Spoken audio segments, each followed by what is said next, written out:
Hi all, back with more Normandy, the beginning and the end, using the Alone in the Storm. So, expansion, playing scenario 1, patrolling the front. This is my part 5. So I've been looking around trying to find the answer to my question, and right enough, it's going to be trickier to get answers. I've waited, 3 or 4 hours. I mean, is that long to wait on an answer in a normal game? Maybe I've been spoilt in my previous game, maybe being on a Discord channel, that I got answers like that. So I did expect that if any questions I've got might take some time to come back. So didn't get an answer, but I think I've worked it out myself. And of course, my question was, why are some of these in bracket, in parenthesis? This one we're looking at, mech, panzer, A and B.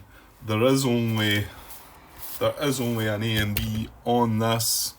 There's A there, and you can see it's mech and B, mech. They're the only two that have got mech, so that is A and B.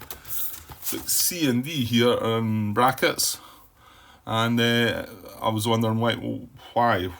Where are they? I can't find them.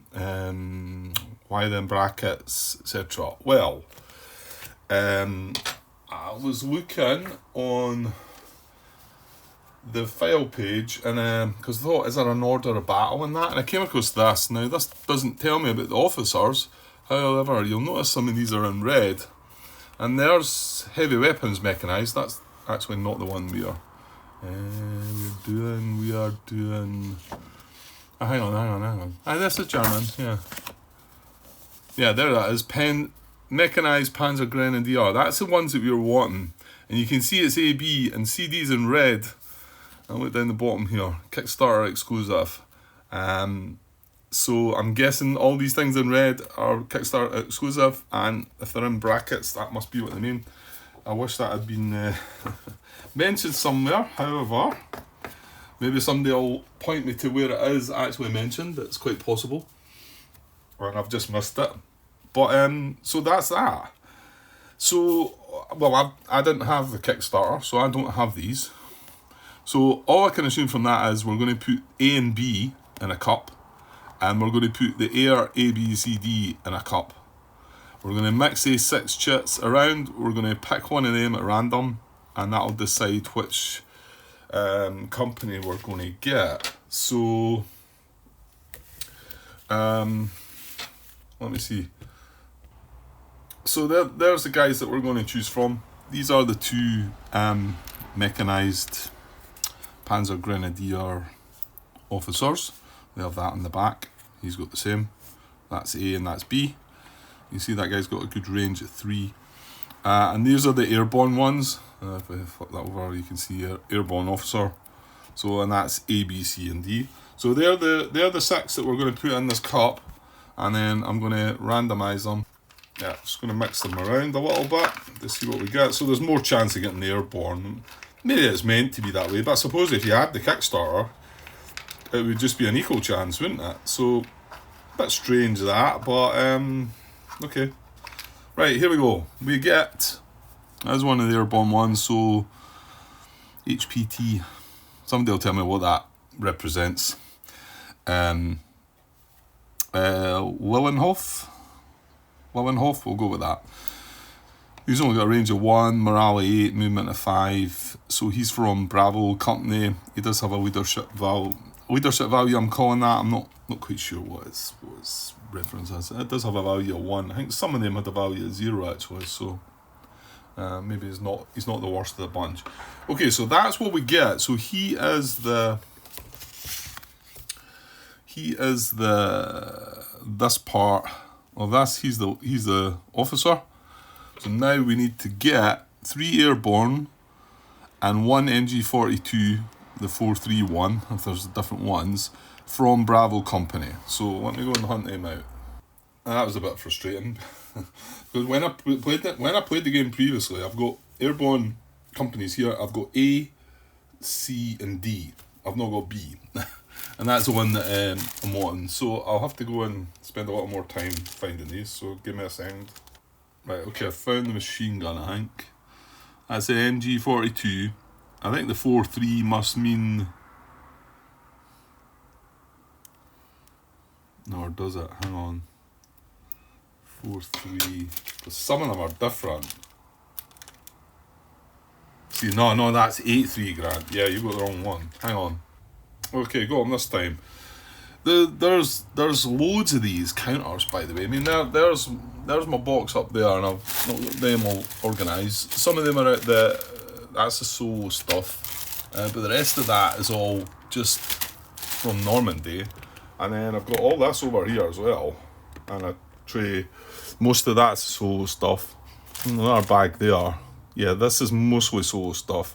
That's the multiplayer. But yeah, I mean, there's loads. That's a bunch of the officers. A lot of stuff in it.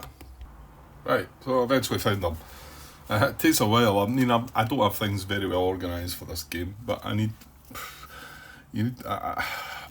probably could do about 3 counter trays for this game, really. But I mean, it's not all going to fit in the one box. I suppose that you do have the 2 boxes because the solo expansion comes in a box itself. So anyway, there's the MG42 4-3, so we've got that one right. 3 airbornes, all from Bravo Company. There they are. They've all got a firepower of 6. You'll notice, different to the American ones, only one of them has the red 6, which is automatic weapons. You can see his weapons a bit different in it. These are more like just rifles, aren't they? It's like some kind of automatic thing. Range is still 2. They've got this one's in the red as well. That's assault values, but again, we're not going to be using that. They've got a stronger machine gun power though than the American ones, aren't they? They're 3. So okay, right. So we've got our force for replace this chat. Now, where do they go then? That's the next thing. Okay, so this is where we need to go next. That's finishing off that example. So it says, once the company has been selected, all officers must return from the cup to the reserved spaces on the HQ board.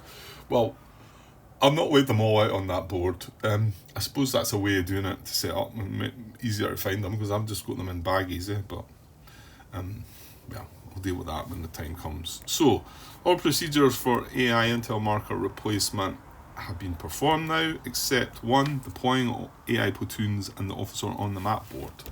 Okay, so that's what we're going to do now.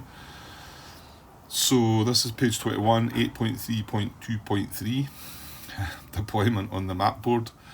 To end the replacement procedure, you're going to deploy the AI platoons on the map board. To do so, follow these rules. Number of platoons deployed on each hex depends on their type. So you've got AFV, deploy each platoon in a separate hex. 1.2 troops, which is what we've got. Deploy them in groups of 2 counters, 6 steps. 1.3 heavy weapons platoons, deploy them in groups of 2 counters, 6 steps. When more than one type of platoon is present in the same company, deploy them in groups of 2 counters, including 1 platoon of each type. As far as possible, don't include the officer's counter in these calculations. Exception, any intel marker identified during the AI assault must be deployed in groups of 3 counters. Well, that's not what we're doing. Okay, so we've got 3 infantry platoons and 1 machine gun platoon and our officer. So they're going to go in pairs. So place the first platoon or platoon group along with the officer on the hex where the intel marker was. Okay. Well, it's not really differentiating between the machine gun platoon here, is it? I mean, it's not classed as heavy weapons, is it?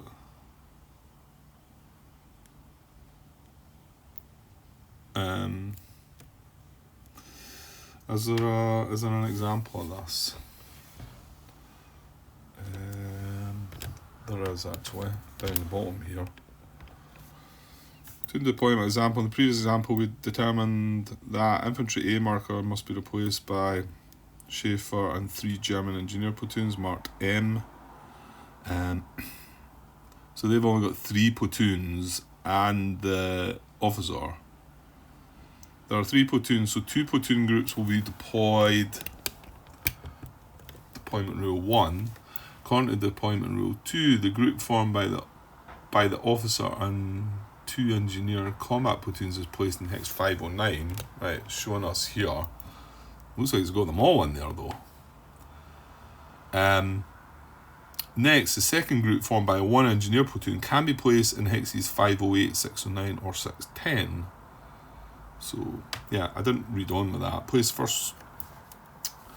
The remaining platoons, sorry, that's step 3, isn't it? The remaining platoons will be deployed in adjacent hexes to the first group that comply with these conditions. And there's a few conditions, okay.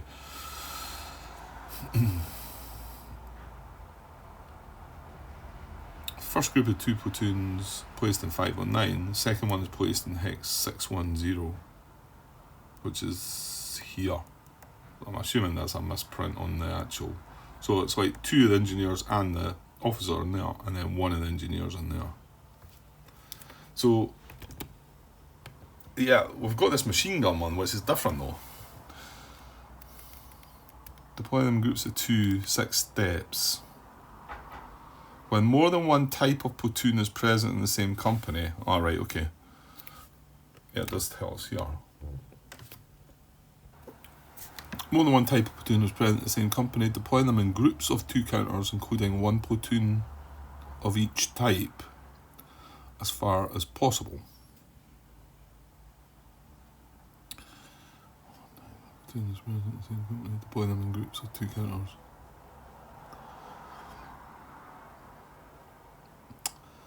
Yeah, I'm not fully grasping it. I mean, my take is that we're going to get 2 of these in the hex, and 2 of these. Now, the other thing is, there's no mention about this one, the one with the red firepower, I don't think. Which is slightly different.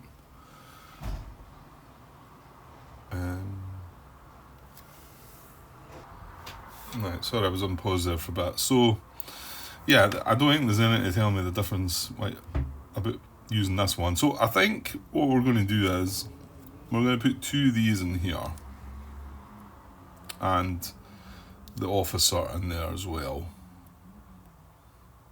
because it doesn't want to stack anymore. I mean, it could stack 9, but I think the way I was doing it as well, I was putting 2 of these as a stack in. But I don't know if the machine gun should be considered in that hex or not, but because it does say more than 1 type of platoon is present in the same company, deploy them in groups of 2 counters, including 1 platoon of each type, which is what I'm doing there. But well, it does say place the first platoon or platoon group along with the officer on the hex where the intel marker was. Well, that technically could be this group, or that group, I think, but we'll go with that group. And then it carries on here to find where we place the other. The remaining platoons will be deployed in adjacent hexes to the first group that comply with these conditions. The hex is within officer command range. Well, his command range is only 1, so it needs to be adjacent, right? And there is no line of sight to any player platoons. Oh, well, I can see where it's going to go if that's a priority.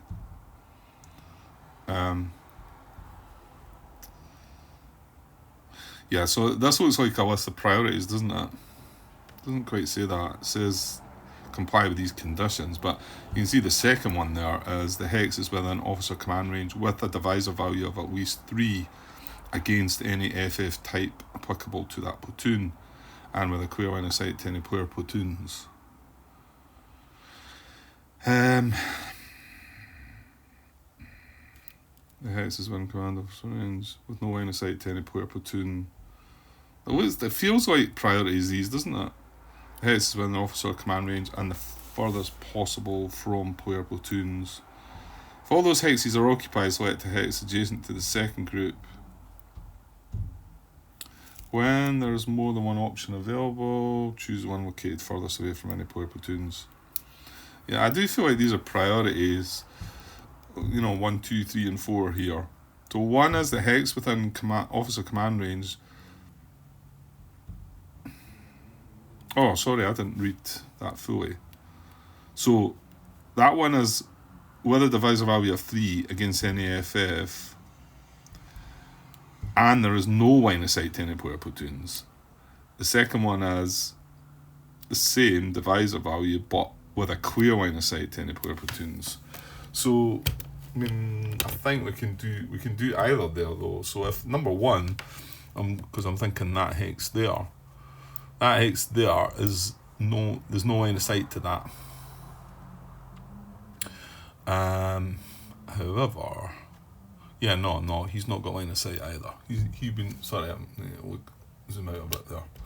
I put something there, there's Bocage crossing, he's not got a line of sight on that either. So I think that's the hex where we want to go. Because that is a divisor value of 3 as well, being the field. That's right, wasn't it? The field. Fields are, yeah, AP fire divisor value 3. And there's no line of sight. So yeah. I think, and I think, let's say, as priorities, if you can't find a hex that's like that, then you would find one that's got a line of sight. And I wish it worded it differently. It does say, in adjacent hexes to the first group that comply with these conditions, and then, I mean, that conditions that, but however, the second condition is having a clear line of sight, so it's contradicted each other. So I'm assuming it means priorities, not conditions. Unless I'm reading it wrong, am I? No, I don't think so. So we're in a hex that's within the officer command range that has a divisor value of at least 3 against any FF type applicable to that platoon, and there is no line of sight to any player platoons. Yeah, okay, that's where we're going. Right, so that infantry A marker can get chucked away now, that intel marker. So that's just now got one of them on board. And to be honest, that just turned out to be one of the historical options anyway. It was airborne. It's three companies from the airborne. But you can see that if I'd rolled the dice differently there, we might have ended up with something slightly different. Which just makes it more fun, I think. I mean, might make it more hard, might make it harder, might make it easier. Maybe the other ones were easier to deal with. Okay, so now we've identified that. It is still our turn now to activate somebody. So I'm pretty sure we're going to do this and fire at this, I think. The only thing is, I'm not sure. I think I've only got, I don't think I can get firepower from that. Well, this is something I've not really looked into yet. When you combine the firepower, I think, I want to say they need to be in the same hex, but it might be that they can be adjacent. So, okay, again, I've been on pause a little bit now. Yeah, so I was just looking at, it's fire groups that I'm thinking about here. And it does say that, this is the main rules, page 12, 7.1, fire groups. It is possible to combine platoons into groups, add in their fire factors for an attack of the same type. Platoons may only form a fire group if they belong to a single company, are adjacent, and are also in command. So this, there is 2 of them. Oh no, this is the Germans going up. This is you here. So this could form a fire group with this, because it's adjacent. However, it's not going to be able to, is it? Because it's not, these don't have a line of sight to this. So this is where I say blundered. I couldn't have got, well, I suppose I could have got this unit stacked with that, couldn't I? These could have both been on double time. So maybe that was a mistake. So if I want to fire on this, I believe I can only do it with this. Oops. The other thing I was looking at there was, when does this double time marker come off? It doesn't get removed in the marker's removal phase, which would be a bit unfair as well. So This is just a mark that had double time that turn. It's just, I mean, mainly because if I get shot at while I've got that on, they get a -2 to that. So right now, if the Germans have got priority here and been able to fire at me, would they have benefited from that double time marker still being there? Or does the double time only count for the turn in which it was used? Because this is a new turn, and this is just here just to tell me that I can't double time again. You kind of feel like common sense tells you that it's the, it's the turn that you use the double time, because this is a new turn now. This is just telling me that I can't do it again, like I've just said. So fortunately it's us to go first anyway, so it's not going to matter that. So I think I can take this off now, because I'm not going to move, I'm going to fire, I think. So we'd only be firing with 6 though. And then he's in a building, so should we be doing this? Maybe I should look at the numbers here. I'll leave that there just now.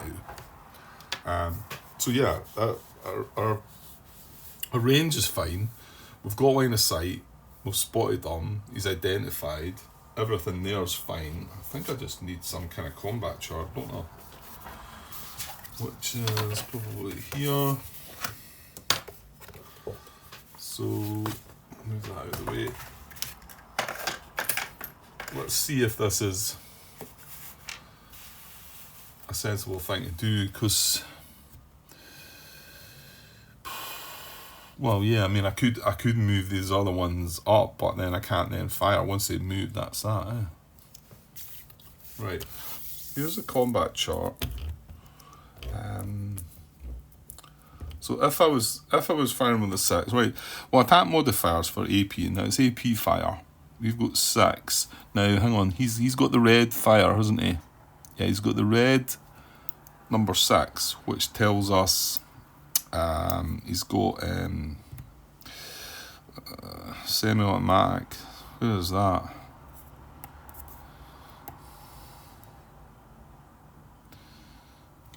That one? Automatic fire. Target on a bridge, automatic fire, only AP. Yeah, I think that's that. I thought it was semi-automatic fire, but it's saying automatic fire there.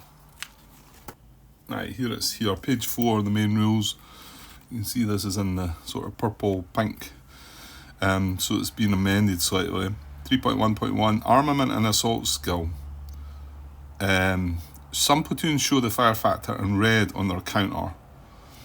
This indicates that the platoons has a high fire rate due to its training compared to other infantry platoons. When these platoons with high fire rate attack, the combat is resolved by applying a -1 modifier on the dice roll on the combat chart. This bonus isn't accumulative, i.e. 2 or more Legion platoons, red FF, in the same fire group will modify attack only with a -1, as it would happen for a single platoon. Other platoons display their assault factor in red, indicating superior training in close combat. When these platoons assault, they may repeat a pre-assault failed platoon morale check once per assault. Okay. But we're not dealing with assaults anyway. So it is, I mean, I thought it was automatic, but when I looked up the rules, it does say, that didn't mention semi-automatic, but when I looked up the rules online, it said semi-automatic. But in here, it just must be an automatic fire. It must be that one, because there's nothing else there that's relevant. So that's a -1. So he's going to get a -1. Anything else here? Target in a risky action, no. Double time. See, there's double time target. So, but you've got to think that it's got to have been done this turn, surely. I mean, it's not relevant right now, but if they were attacking us, I would have to be going and finding out the answer to that. Unless I decided, come on, Grant, it makes sense. It's only a marker that's there. The double time was carried out last turn. So, yeah, I probably would. Maybe I would go and look for it a little, though, on BGG just in case. So a moving target, or foot target in a wood hex, artillery only, that's not applicable. So that's the one that does apply. Target on a bridge, automatic fire, only AP, and it is AP fire, so -1. AFV, no. The shot passes through 1 or 2 a level 0.5 hexes. Yeah, that's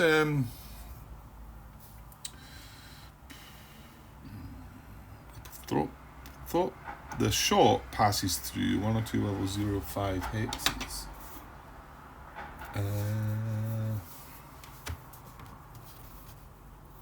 Is that adding something on? It must be, yeah. Yeah, it's a +1. Well,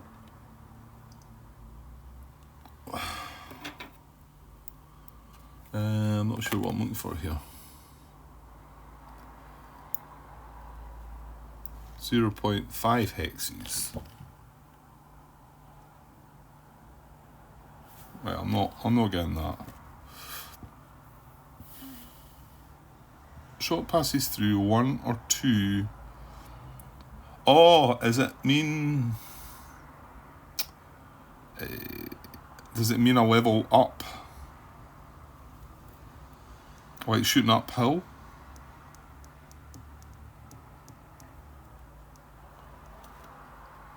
Hill 6 terrain height.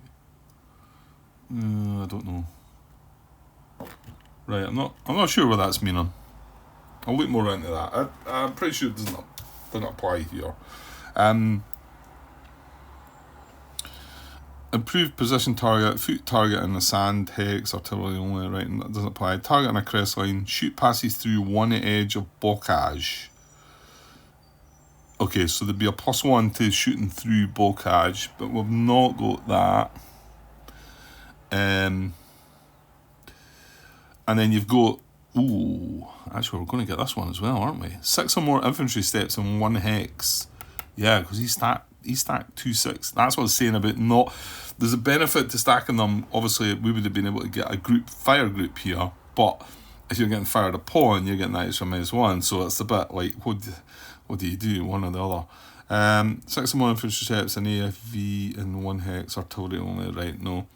So we're getting that -1 as well. So we're getting a -2 to this. Units marked risky action. No. Anti-tank modifiers. That's in Spanish. Oh, right. So veterans, green. Oh, it's a column shift. Shots are fired at from a smoke hex. Well, none of that's happening. Green or veteran. Does it tell us what we are?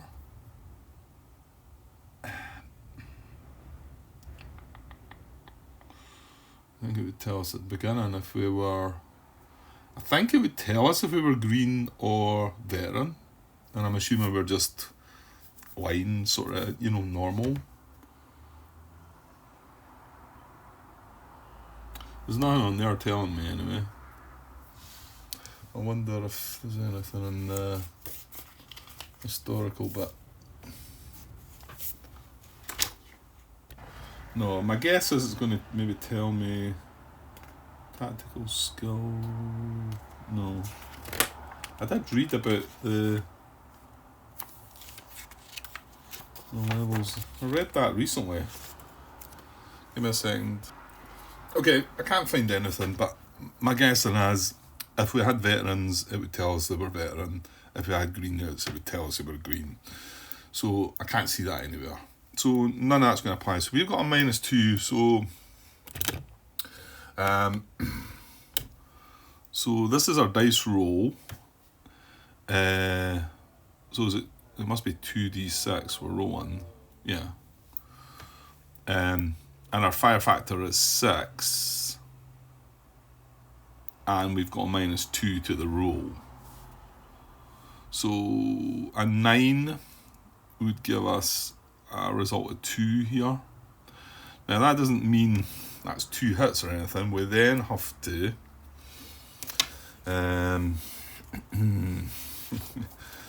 yeah, hang on.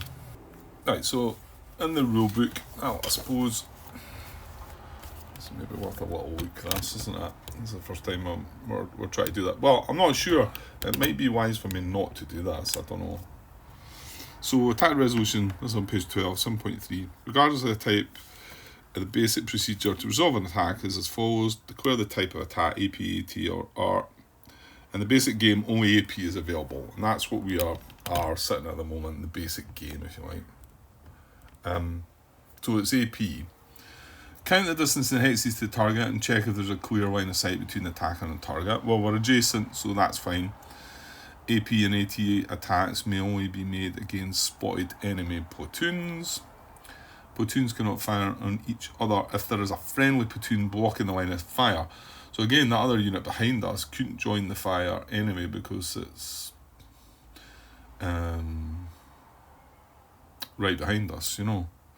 So, and then add the fire factors of the firing platoons. If the range is further than the normal range divided by 2, well, it's not, so we've got 6. Look for the FF in the combat chart. If the exact factor does not exist, use the next lowest column. So yeah, so if you've got a number 7, there's not a 7 on the column, it's a 6 and then an 8. So 7, and you would go down to 6, right? Veteran platoons use the column to the right, green to the column to the left. So we're then going to roll 2d6, apply any relevant modifiers. Well, let's just say that we rolled a 9 and got a result of a 7. And that is showing us a 2 result. Cross-reference the roll with the FF. Oops, I'm not showing you that. So roll the 2d6, cross-reference the roll, determine the effect of the attack. Let's just say it comes out at 2. Divide the result by the defensive value of the target hex. Now, it's built up. It's in a built-up area, isn't it? So that's not going to be good for us, I don't think. Let me just get that terrain chart. I can't lift that off the table. For some reason it just doesn't want to. So it's a built up area, and this is for, we're looking for the defensive value. So built up area, you can see there's a 5. So our number is a 2.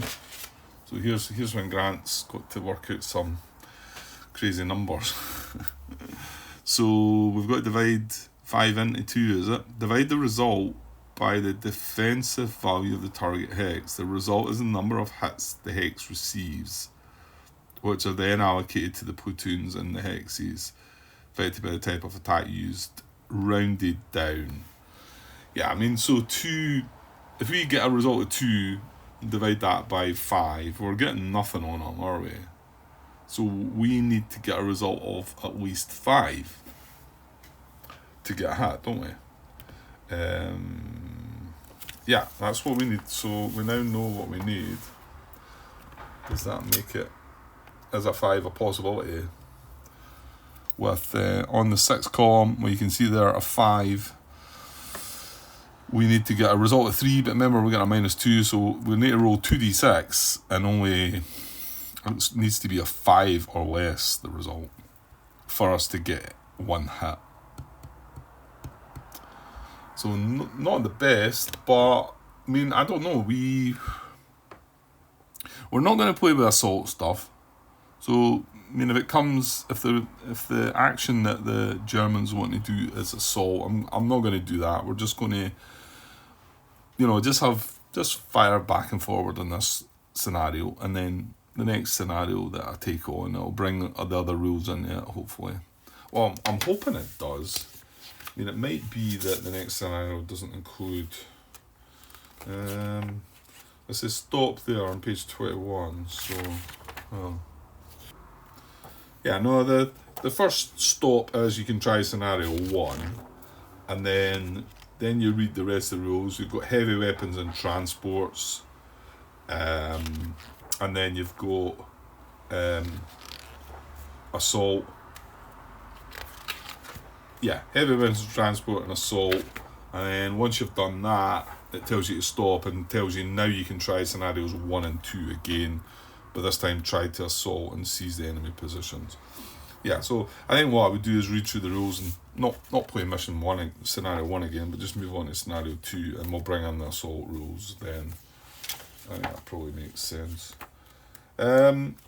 So if I don't attack, I mean, what else can we do? I mean, we can mark them for reaction, but that's not any good. I'm as well having a shot, I'm gonna. And moving this into a better position to maybe join up. So I think this guy needs to move either into here or yeah, I mean, he's coming along into there, isn't he?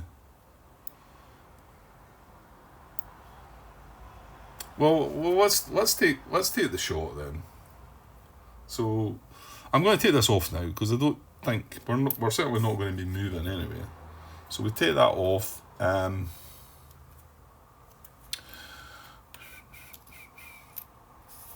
time. Yeah. Okay. So I'm going to fire with 6. I'm not going to go through all that again. We've got a -2 to this, but he's in a defensive terrain of 5.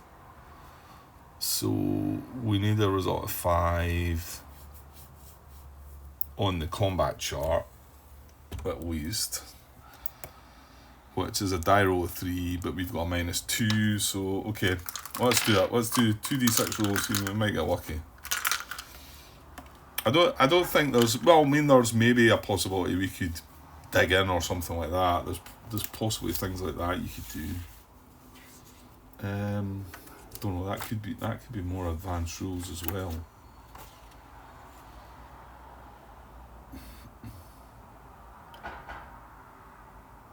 Yeah, let's just keep it simple, Grant. Right. So I'm gonna roll this. So maybe I will roll with these 2 dice. You know. Oh. Hey. So we've rolled a 3, but remember we got a -2, so our result is actually 1, which only goes down to 2 because that's all you can really roll in 2 dice. But so our firepower was 6. It's not going to matter anyway. So our hits are, well, our number's 6. We then divide the terrain that he's in by that 6, and we get 1 remainder, leftover 1, but it rounds down to 1. So we do have 1 hit on him. So that's excellent. That was we're good. So right, allocation of hits, divide the result, allocation of hits and resolution of stat losses, perform a morale check if a platoon is eliminated. Also perform this check for each hit exceeding the original number of platoons making up the company and not counting the officer. Right, I don't think that's coming into effect. So if they're both veteran green platoons, the green platoons are assigned the hits first. If they're both spotted and non-spotted platoons in the hex, spotted platoons are assigned first. Platoons with fewer steps losses are assigned hits before those with more step losses. In addition, one must attempt to equalise the steps. When more than one platoon is eligible to receive a hit, the hit is randomly assigned. Use a 1d6. Okay, right, so, because they've got 2 in there. Yeah. So it is relevant to that, because that's the one with the 6 in red, isn't it? So I'm going to say it's 1, 2, 3 on the top, and we've got the other ones 4, 5, 6 on the bottom, right? So to see who takes the hit, that's the one on the bottom, right? Right, so he takes step loss. It's one of them, isn't it? Yeah. So it's the guy in the bottom. So I'm going to put it in. Yeah, I'm going to put it on top of him. I think that makes sense. I think. So he takes a step loss. He was okay, and the leader goes back on top. Now, does something not happen to the leader as well? More than one platoon is eligible. Right, I've done that. All hits produce step losses. Yeah, done that. Step loss marker, we've done that. Yeah, I was saying before that reduces his strength from 6 to 5. I mean, it gives you, there's an actual, a way of dealing with this here. 7.4.2 says effect on step losses on fire factors. A full strength platoon with 3 steps has the fire factor given and the square or squares on its full strength side. The first step loss suffered by the platoon reduces its fire factor as follows: by 1 if its fire factor is between 1 and 6. So it does reduce it to 5 there. But if its fire factor is between 7 and 11, it would reduce that by 2. So that -1, you'd have to be on top of that and make sure you were dealing with that. I think in this scenario, we're only going to have the same, between 1 and 6 strength. And then if it was between 12 and 15, that -1 step loss would actually reduce it by 3. So. Right, then hits on officer. If an officer is alone in a hex, he's eliminated. If an officer is accompanied by friendly platoons and these suffer 1 or more hits, either due to an attack or an assault, the owning player must check if the officer becomes a casualty or not. To do so, roll 2d6, subtracting 1 for each hit one of the platoons take in the attack. If the modified total is equal to 1 or less, the officer is eliminated. Okay, well, we need a double 1. Well, we got close there. So, we're going to roll for the officer, because they did take a step loss, is that right? Accompanied by friendly platoons, and these suffer 1 or more hits, yes. So, we're going to roll 2d6, we're going to subtract 1 for the hit, and we need a result of 1. Right, there we go. Right, so 7 minus 1 is only 6, which is not 1, so he's fine. To be honest, if you do happen to eliminate an officer, I think he just gets replaced by somebody else, but it might be somebody that's worse than the guy that you've got.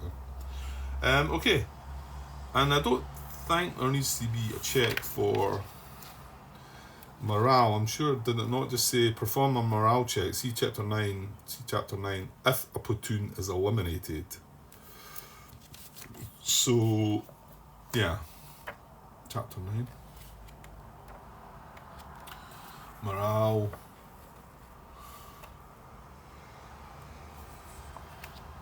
Actions that trigger a company morale check. Companies must check morale in the circumstances detailed in the section.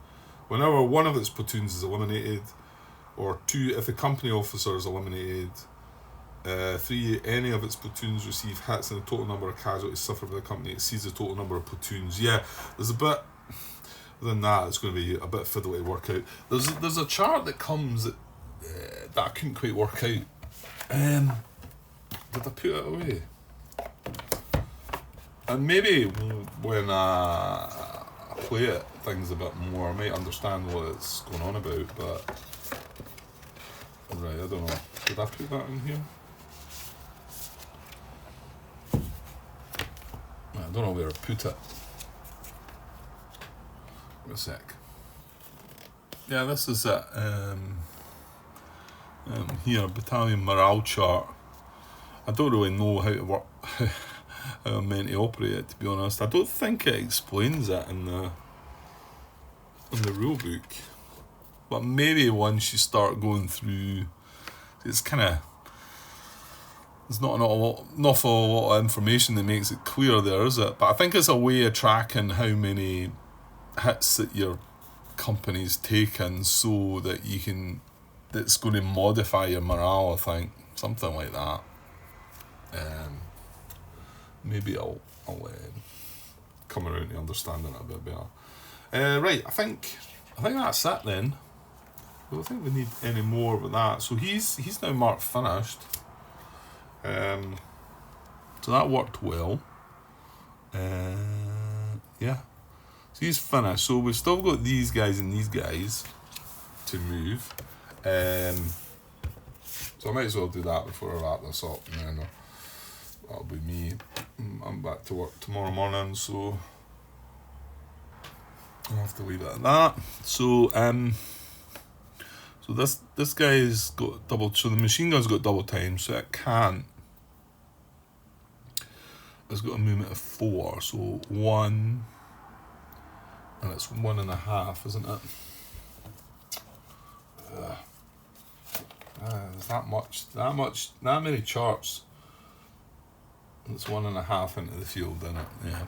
So it'll be 1, 2.5, 3.5, 4. Well, actually, that gives line of sight.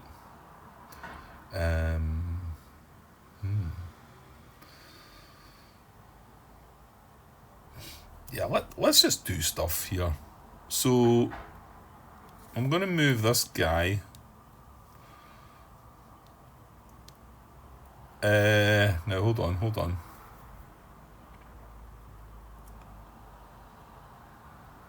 Yeah, hold on. No, because line of sight between there and there. I don't have line of sight. Yeah, but you could use that. You could use that recon thing, Grant. I don't need to see him to do that, do I? Maybe I should just move adjacent though. Yeah, I think I'm going to do that. So I'm going to move him there. Yeah,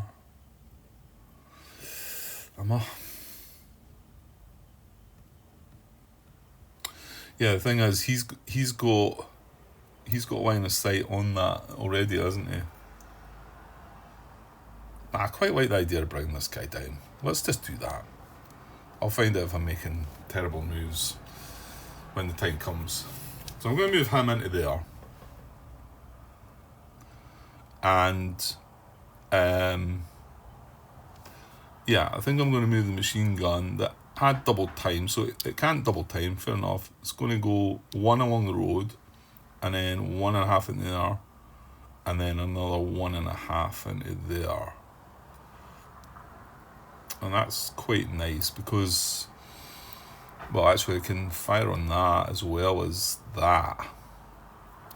And we can move that double times. He's marked finished as well, but I think that other platoon might come down beside him anyway. Or should I bring that one along with that? Maybe. Yeah, because that's in a buildings hex as well. Yeah, I'm going to do that. I'm going to bring this along. 1, 2, and then 3 into here.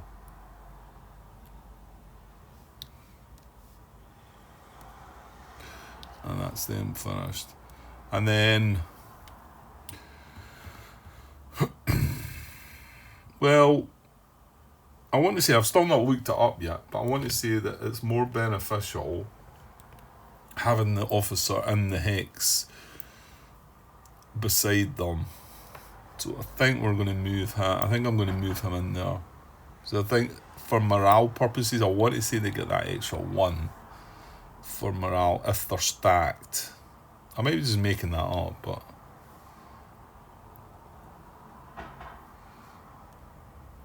yeah, let's do that. And that's that finished. So none of them moved with double time. We had an attack there. So that's company. What company was that? Foxtrot. Right, that's them moved. Yeah. Okay, good stuff. Well, I'm at 48 minutes, so I think I'll just leave that because I don't know what the AI is going to. Well, the next bit is going to be the AI probably carrying out some. Well, none of these have. This one's still got. Oh yeah, this is half of this, isn't it? I forgot about that. Has it got line of sight? No, it's not, is it? Okay. And then this has still got its movement target there, isn't it? Which is fine. Yeah. Okay, good stuff. Right, going to leave that for now, and then probably not going to get back tomorrow, I don't think. But over the weekend, I'll get a little bit over the weekend, I suppose. What am I thinking of it? Well, I mean, the first moves are a bit dull. Nothing really happened, and to be honest, I went away after the first couple of parts thinking, But I was encouraged today when actually yesterday as well, when I came back. I thought, yeah, I was quite keen to come back up and have another shot. So, I'm not sure yet. Not sure. It's interesting to see how the AI works. It's definitely a bit more involved than, I suppose, compared to comment from oh damn, can't remember who it was, sorry, about conflict to heroes, about it makes the low risk move look a bit simple in conflict to heroes. So yeah, I think it's a bit more involved, but we'll see. We'll see how things go. It's not quite as clear cut to me. I mean, conflict to heroes is nice with drawing a card and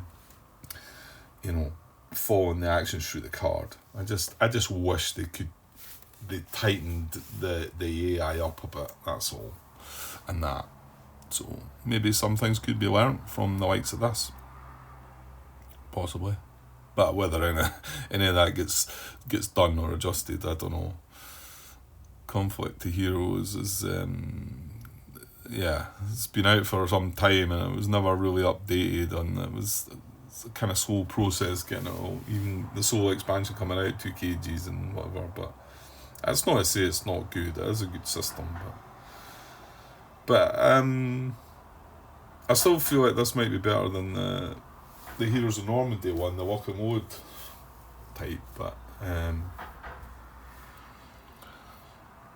I never really got around to playing much of that either as well. I found the flow charts a bit iffy and whatever, but they did update that, and like I say, so maybe I might go back and try that again. Okay, but we'll leave things for now, and I'll be back when I'm back. Okay, cheers.